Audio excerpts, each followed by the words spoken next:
6 लाभ कहे हैं मानव देह के संतों ने। जानता है कोई 6 लाभ कौन से हैं? सबसे पहला लाभ है, ये मानव देह तुम्हें स्वर्ग दिला सकती है। स्वर्ग, अपवर्ग, नर्क, भक्ति, ज्ञान और वैराग्य। ये 6 बातें मनुष्य देह से मिलती हैं। एक आदमी ने कहा महाराज ठीक कह रहे हो, स्वर्ग मिलता है, लाभ है। अपवर्ग मोक्ष मिलता है, लाभ है। भक्ति मिलती है, लाभ है, अच्छी बात है।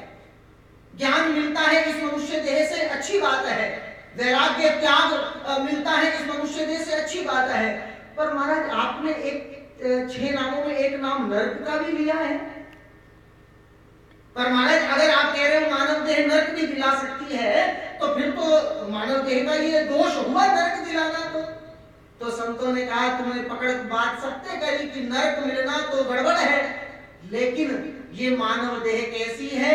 हरि नाम का पारस हाथ में था और मति मंद गवार ये जान न पाया।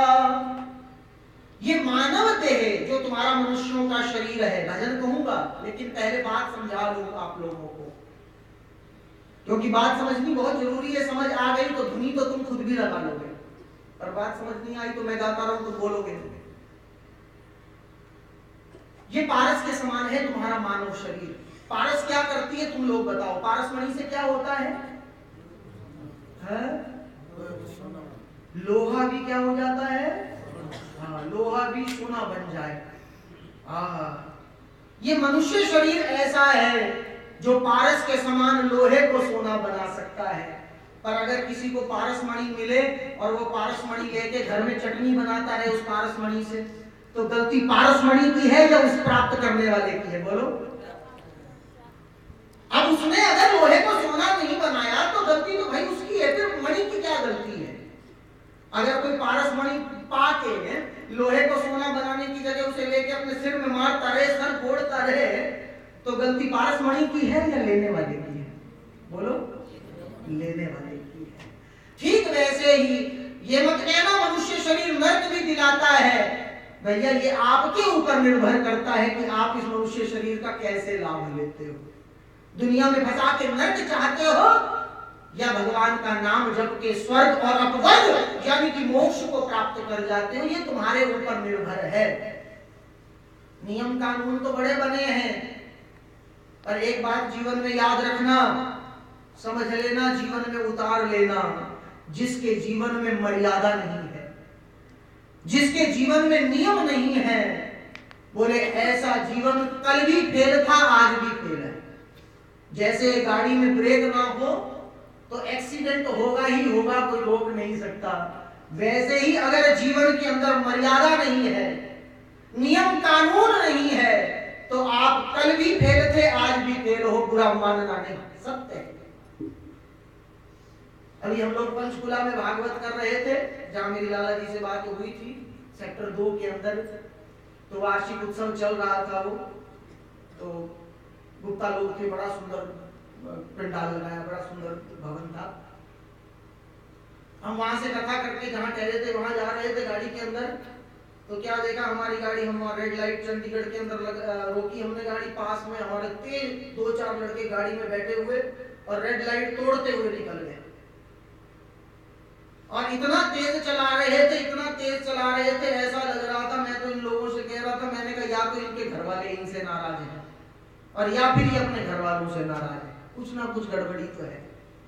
क्या गड़बड़ी है हम नहीं जानते, लेकिन जहां मर्यादा नहीं, जहां नियम नहीं, वहां कल भी आदमी गिरता था, आज भी आदमी गिरेगा।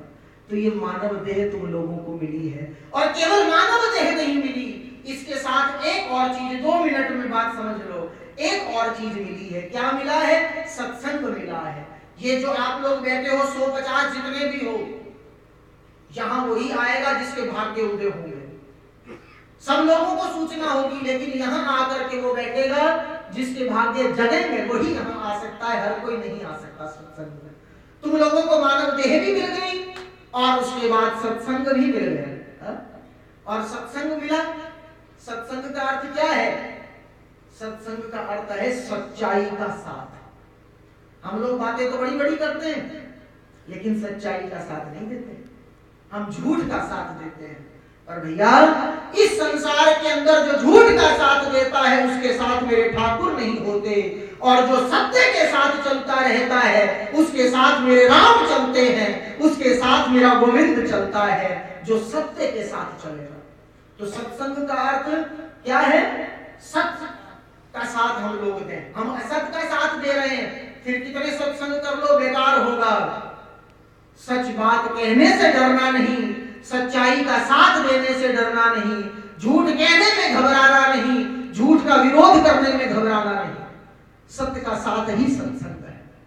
और एक बात और समझ लो, एक श्लोक में कहा करता हूं, गंगा पापम शशि तापम। क्या कहा है यहाँ पे? गंगा क्या काम करती है? जब गंगा में गोता लगाते हो हर हर गंगे हर हर गंगे, तो क्या होता है? हमारे पाप समाप्त हो जाते हैं। जब रात को चंद्रमा निकलता है और आप चंद्रमा के नीचे जाके खड़े होते हो तो शांति मिलती है कि नहीं? तो गंगा पापम शशि तापम, गंगा हमारे पाप काटती है, चंद्रमा हमारी तपन को काटता है, और जब हम लोग कल्प वृक्ष के नीचे खड़े होते हैं तो हमारी दरिद्रता कटती है। गंगा के स्नान से पाप कटेगा, चंद्रमा के नीचे आने से ताप कटेगा, कल्प वृक्ष के नीचे आने से दरिद्रता कटेगी, लेकिन याद रखना सत्संग में आने से पाप भी कटेगा, ताप भी कटेगा, और तुम्हारी जन्म जन्म की दरिद्रता भी कट जाएगा। ये सत्संग का फल है, ये मानव देह का फल है। पर इन अनमोल घड़ियों को हम लोग गवा रहे हैं। सोच विचार करके